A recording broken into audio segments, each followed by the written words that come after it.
पुराणों में अक्सर ऐसा पढ़ने में आता है कि महाभारत के युद्ध में अर्जुन के रथ पर बैठे हनुमान जी कभी कभी खड़े होकर कौरवों की सेना की ओर घूरकर देखते थे।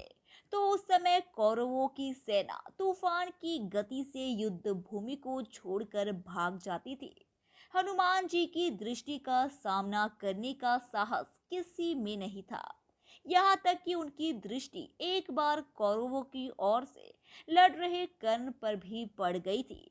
तो भगवान श्री कृष्ण थे जो कर्ण को बचा लिए, वरना वे कब के खत्म हो जाते। आइए जानते हैं पूरा प्रसंग।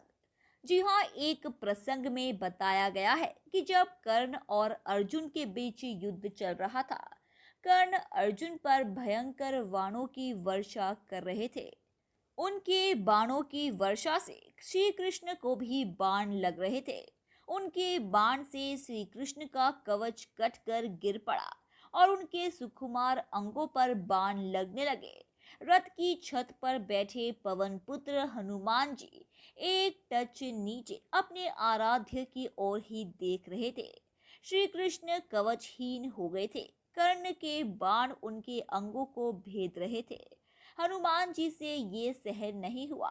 अकस्मात वे गर्जना करके दोनों हाथ उठाकर कर्ण को मार देने के लिए उठ खड़े हुए।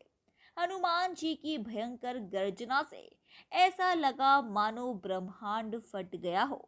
कौरव सेना तो पहले ही भाग चुकी थी। अब पांडव पक्ष की सेना भी उनकी गर्जना के भय से भागने लगी।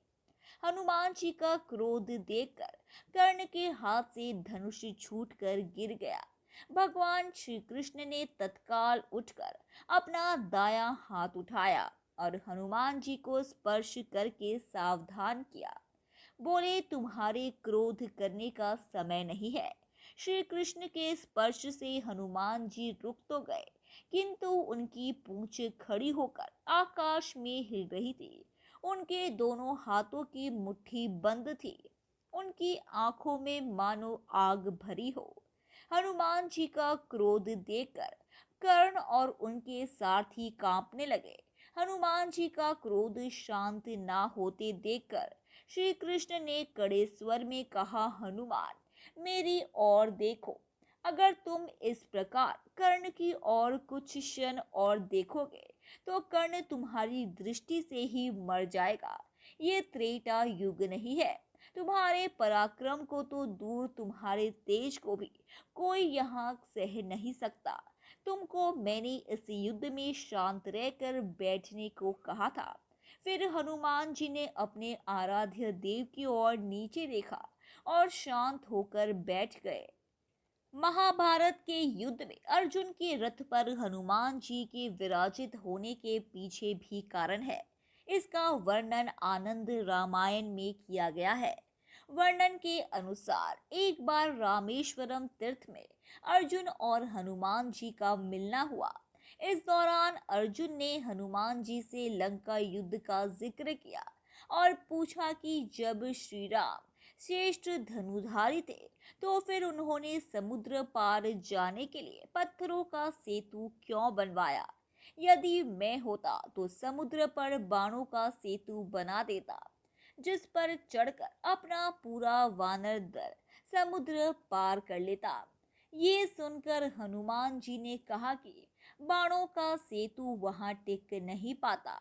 वानर दल का जरा सा भी बोझ पड़ते सेतु टूट जाता। इस पर अर्जुन कुछ को बुरा लगा और उन्होंने कहा, हनुमान जी से एक अजीब सी शर्त रख दी।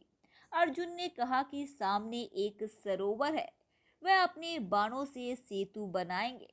अगर वह आपके वजन से टूट गया तो मैं अग्नि में प्रवेश कर जाऊंगा, और यदि नहीं टूटता तो मैं आपको अग्नि में प्रवेश करना होगा। हनुमान जी ने इसे सहर्ष ही स्वीकार कर लिया और कहा कि मेरे दोनों चरण ही इस सेतु ने झेल लिए तो मैं पराजय स्वीकार कर लूंगा और अग्नि में प्रवेश कर जाऊंगा। इसके बाद अर्जुन ने अपने प्रचंड बाणों से सरोवर पर सेतु तैयार कर दिया। जैसे ही सेतु तैयार हुआ, हनुमान जी अपने विराट रूप में आ गए और भगवान श्री राम का स्मरण करते हुए उस बाणों के सेतु पर चढ़ गए।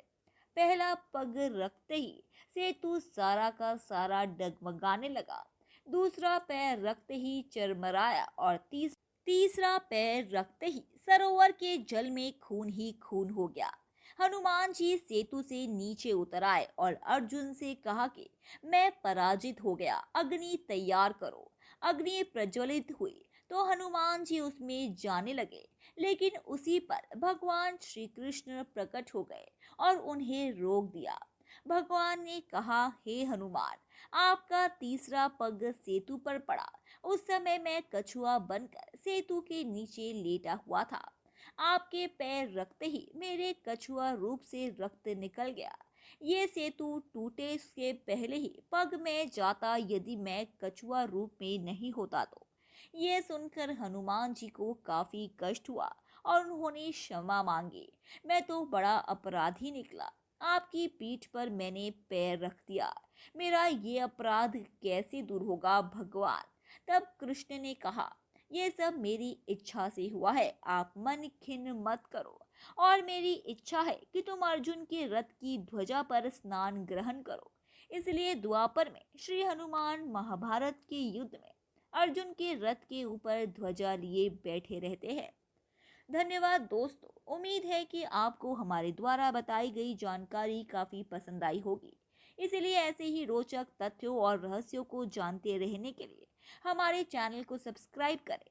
अपनी प्रतिक्रिया कमेंट बॉक्स में दें, उसे लाइक करें और अपने दोस्तों रिश्तेदारों को भी इस जानकारी से रूबरू कराने के लिए हमारे इस चैनल को ज़्यादा से ज़्यादा शेयर करें। धन्यवाद।